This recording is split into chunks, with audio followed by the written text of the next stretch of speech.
ইতিহাসের পাতায় লেখা থাকবে, পাকিস্তান ছিল বিশ্বের অন্যতম পারমাণবিক শক্তিধর দেশ, তবু গাজার রক্ষার্থে একটি বোমা উড়ে আসেনি। মিশরের বুক চিরে নীলনদ বয়ে গিয়েছে শতাব্দীর পর শতাব্দী, যা প্রাণ জুগিয়েছে আফ্রিকার মরুভূমিকে।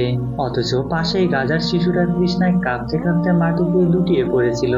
সৌদি আরব আরব আমিরাত ছিল তেলের সাগর, তেলের সাগরে ভেসে থাকা বিলাসী সাম্রাজ্য। কিন্তু গাজার অ্যাম্বুলেন্স গুলো পেট্রোল না পেয়ে রাস্তায় দাঁড়িয়েছিল নিঃশব্দে নিরুপায়। নীরবতা যেন তাদের একমাত্র আর্তনাদ। সর্বোচ্চ আশা প্রত্যাশা অসংখ্য চোখ তাকিয়েছিল তুরস্কের দিকে, নেতৃত্বের স্বপ্নে বিভোর উম্মার দাবি করা মুখপাত্র। তবু গাজার জন্য তারা কিছুই করলো না। না রসদ সামগ্রীর সাহায্য, সামরিক সহযোগিতা, না নিরাপত্তার নিশ্চয়তার কূটনৈতিক আগ্রাসন। গোটা বিশ্বের মুসলমানদের ছিল 50 লাখ সৈন্য, ছিল ট্যাঙ্ক, ক্ষেপণাস্ত্র, যুদ্ধ বিমান, স্যাটেলাইট, গোয়েন্দা বাহিনী, ছিল আধুনিক প্রযুক্তি, এমনকি হাইড্রোজেন পরমাণু বোমা। কিন্তু গাজার আকাশে একটা ছায়াও পড়েনি, গাজার দিকে কেউ হাঁটেনি। সবকিছু থাকবে ইতিহাসে। গাজার মতোই কাশ্মীর, উইঘুর, রোহিঙ্গা সহ বিভিন্ন প্রান্তে জুলুমাতে অন্ধকারে থাকা মুসলমানদের কথা। তবে সবচেয়ে করুণভাবে লেখা থাকবে, তারা চুপ ছিল, সবাই নীরব ছিল।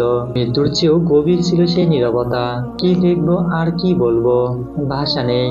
নিজের অজান্তে চোখ দিয়ে পানি পড়ছে, আর নিজেকে কাপুরুষ মনে হচ্ছে। হে মুসলিম উম্মাহ, যে আবাবিলের জন্য পথ চেয়ে বসে আছি আমরা, সেই আবাবিল আগে আমাদেরকে পাথর নিক্ষেপ করবে। আজকে আমরা অন্ধ।